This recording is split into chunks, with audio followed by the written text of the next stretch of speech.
Hi crafty YouTubers, it's the Cranky Crafter here. My name's Sarah and I'm an independent Stampin' Up demonstrator, and welcome to my channel. Today I'm coming on because I'm going to show you how I made these cute little treat boxes. Well, I didn't make the box, but how I assemble them and decorate them. Stampin' Up make the boxes and you just have to assemble them, which are really adorable, aren't they? And I've used some candy corn like the Americans use. And I got this off of Amazon, a big bag of it. So this is what I'm going to be filling these up for my trick-or-treaters this year, or for my children as well. And they're quite adorable little things, aren't they? And I decorated it with that on top. And this is from the stamp set Spooky Cat. Whoops.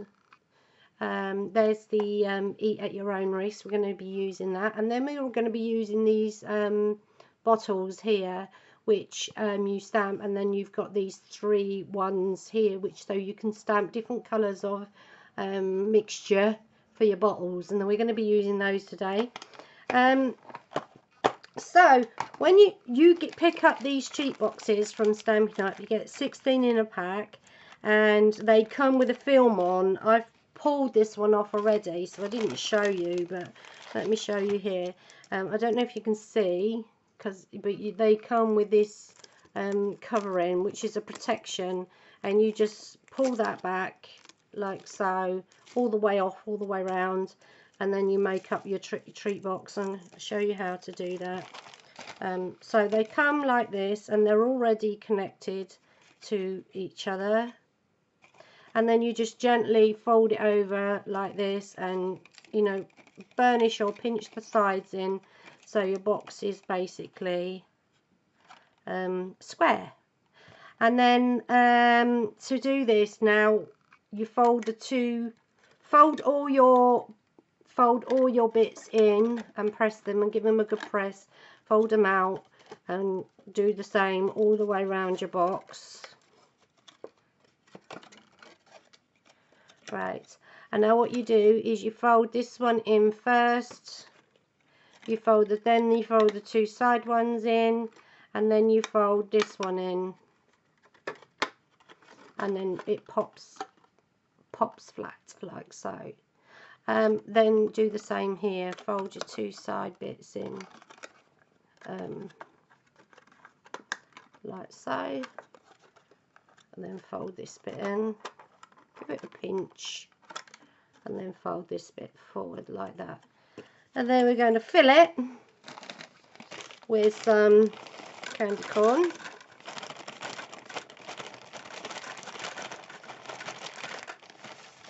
Oops.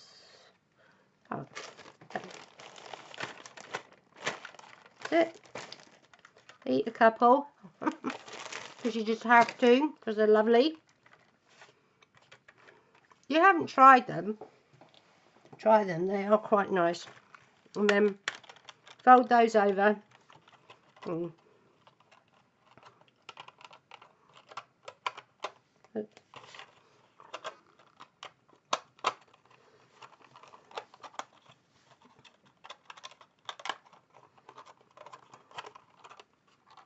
As I said, these are perfect for weddings and little favours, or even children's parties, and putting little sweets inside and decorating them. Instead of giving them a what they call party bag, you can give them one of these. So now we're going to decorate it. You will need a piece that measures this is the I'm sorry, I'm getting away with myself, aren't I? This is the Halloween paper, which is called Spooky Night. I think I've showed you this before, and you get 12 sheets of 12 by 12 cardstock, and you've got in here, you got this one. You get 2 sheets of 6 designs, so you get this cat one, which is gorgeous, and it's got that on the back. Then you get this one, which has hats on. No, it doesn't. That one has the hats. That one. then this one has the tree. And if you get this stamp set, you can actually stamp that owl onto that tree. I did make some Halloween bags here as well, some treat bags, and I have done that. I've stamped the owl onto the tree branch there. So these are my little Halloween treat bags that I made as well. Again, there's another one, and this is using the same paper, and they're just so cute. So yes, and then this is the paper, and then there's this one which has pumpkins. This one that has that on the back, which is what I'm using now today. So that is called the Spooky Night, and the stamp set is called the Spooky Cat. So we are using 1.5 by 10, is it, or 9?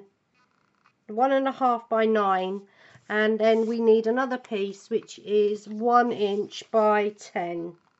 Yeah, 1 inch by 10. So that's what we need for the card, and we're going to use this first. So what I want you to do first is take your 1.5 inch one, work out where you want your card to start. Now I'm going to do like that, and instead of scoring it all, I find it easier to pinch it as you go round, because you don't want it too tight where you can't slide it off. Look, you can slide it off. If you scored it, it would probably be too tight. So I like to just go round and just give it a pinch, and then give it a pinch, and then it overlaps there. Get a bit of glue. I'm using Tombow, and I'm going to put it on here like so. Get it where you want it.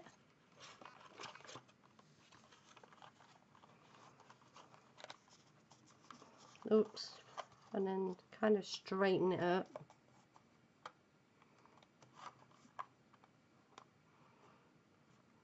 Straighten it up. You're not going to see the join because we're going to be putting the rosette round. So I'm just going to hold that there for a minute.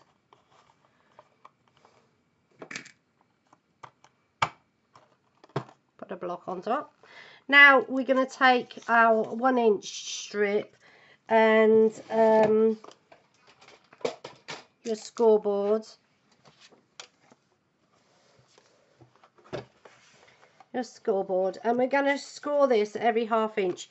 Now with this one I scored it at every 1/4 inch. You can do that if you want, but I found it quite difficult to match up the ends and get it all to come in. So I'm going to score this one at 1/2 inch. So score at every 1/2 inch all the way along.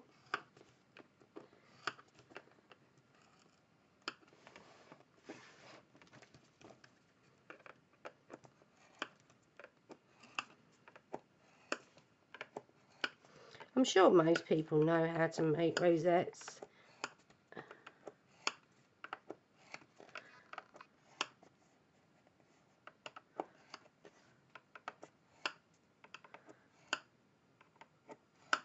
Like so.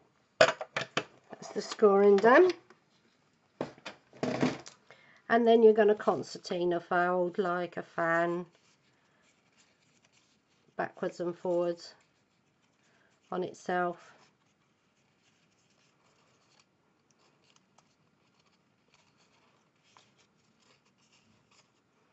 Just like so. And just give it a squeeze.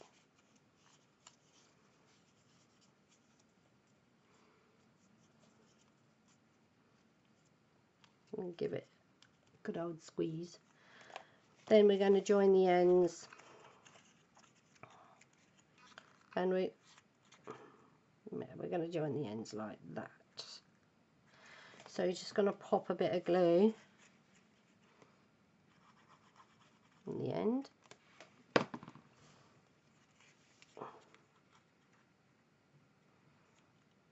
So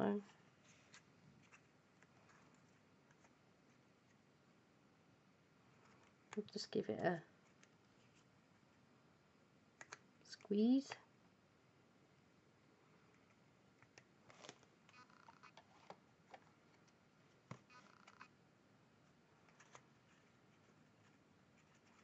Till it's stuck. There we go. Right, then we're going to take a 1-inch circle punch. I don't have a Stampin' Up one, but I've got this I'm using, so I'm using this one, and I'll just take a 1-inch circle punch and then punch out that one. You can use a bigger one if you want. I don't find it necessary to use a bigger one. So then you're going to try and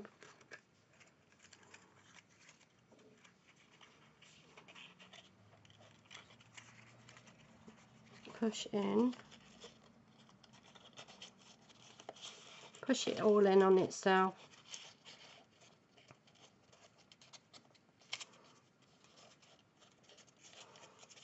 Like so. So it does all go in. Get a blob of glue, hot glue. You can use wet glue for this, but I find this is easier when you're using one for when I'm filming, and two, it sticks quicker. So, and hold it in place until it sets.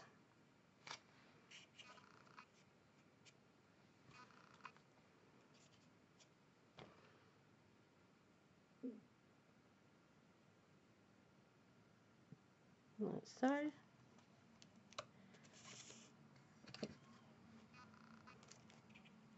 The little things, see, it's all set in place now. Right, now we're going to get our stamping on. We are going to be stamping Eat at Your Own Risk here. So just get that one out. Pop that. This all fits on the 1-inch block, so all of it that we're using. And then we're going to use pumpkin pie for that.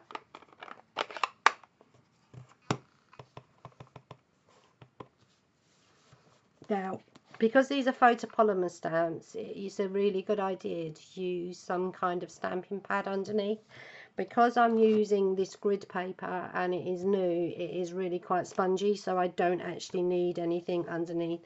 But you know, it is recommended that you use something underneath to help with the stamping, because photopolymer stamps don't have the foam underneath them. They're whereas the clear have the foam underneath. You don't actually need a stamp block with the clear. Then we're going to stamp the bottles, and again this all fits onto the 1-inch stamp block like so. Oh. We'll put the pumpkin pie away, and we're going to bring in basic black.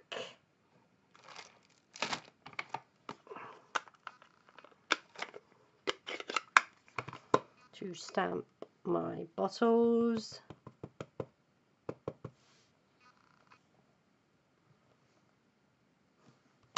Like so. Give it a wipe. Then we're going to use the 3 little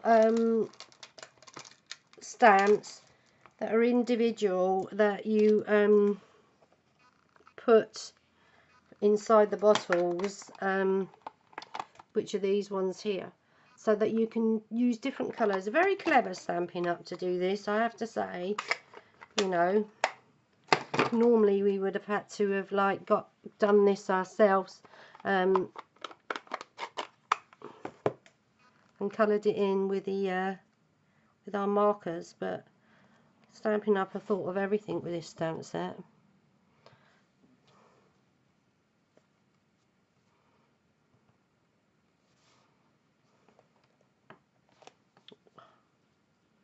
I'm not going to chance getting that everywhere.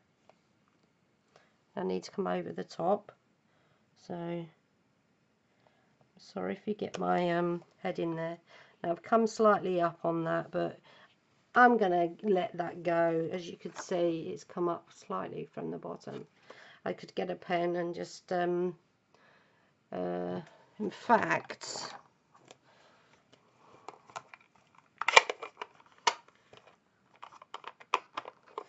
I'm just going to get a little bit of that.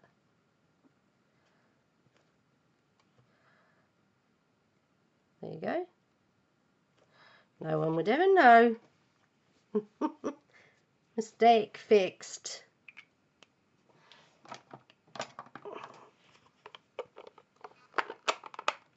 Then we're going to use Berry Burst next. So these are the young colours I'm using. That was Lemon Lime Twist.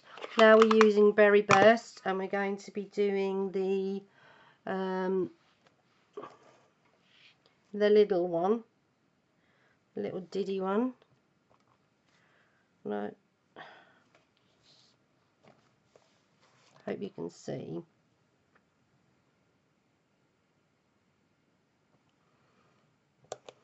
That was totally out.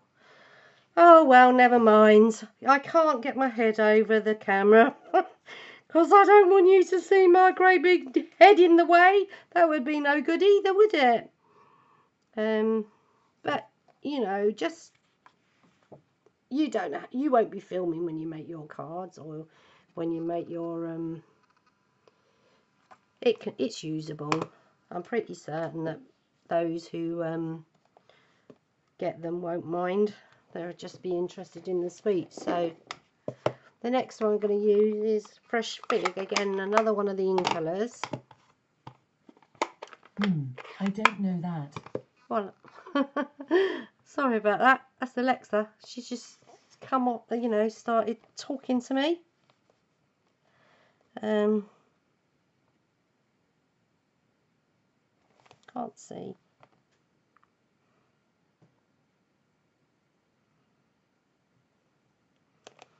Put it down and hope for the best. There you go. I hope I didn't get my head in there. So that's that. So we're going to get our 1 and where is it? Did I use? I didn't use a 1-inch circle. What did I use? Did I use this one? Yes, I did. 1 3/4. No, it wasn't that one. It was my 1 1/4 punch. So I'm going to cut that out. 1 1/4.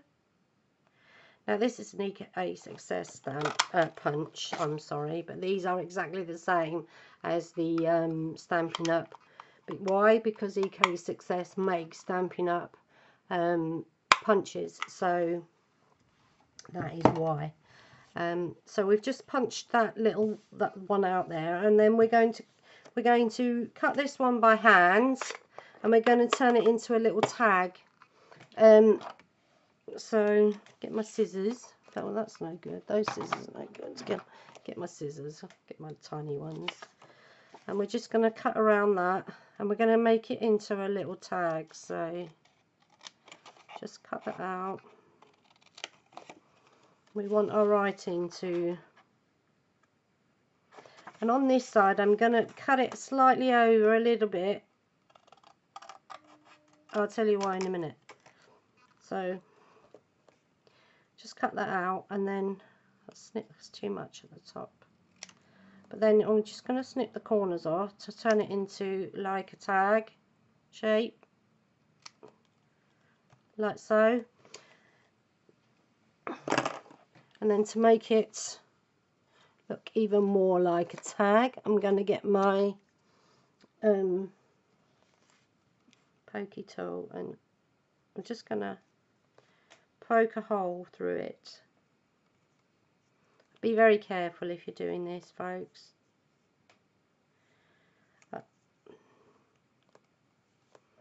If you've got a tiny hole punch, use that. I'm just using my pokey tool. I don't recommend you do that. Right, so then we're going to get our rosette. We're going to put a little bit of hot glue on the back of our bottles. And then we're going to pop that on the centre and hold it.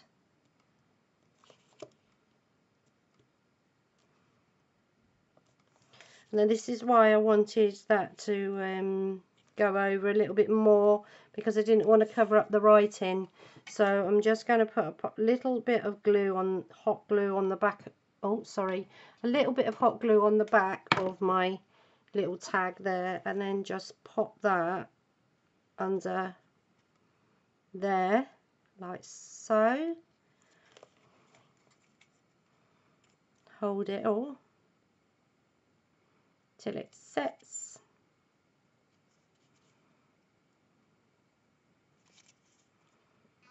And then all that's left to do is to pop this onto the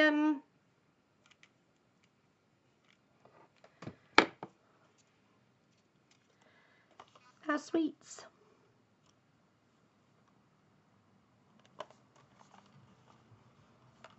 Like so. And there we have it. Our two little treat boxes with lovely little candies in them. Aren't they adorable? I think they're cute, and I'm sure that the people receiving them are going to love them. So thank you very much for joining me today. If you've liked what I've made, give me a thumbs up, and if you want to see more of my videos, hit the subscribe button. Doesn't cost you anything. It just means that it will tell you when my new video's gone up. You know, if you want any products or anything, then just click on the link down in the description box that will take you to my blog, and there you'll find the link to my online store. And yeah, you can buy all what you've seen today, the spooky cats and the spooky night papers as well, and the inks and everything else that goes with it. So thanks very much for joining me. Don't forget to give me a thumbs up, and a bye bye for now. Happy crafting, peeps.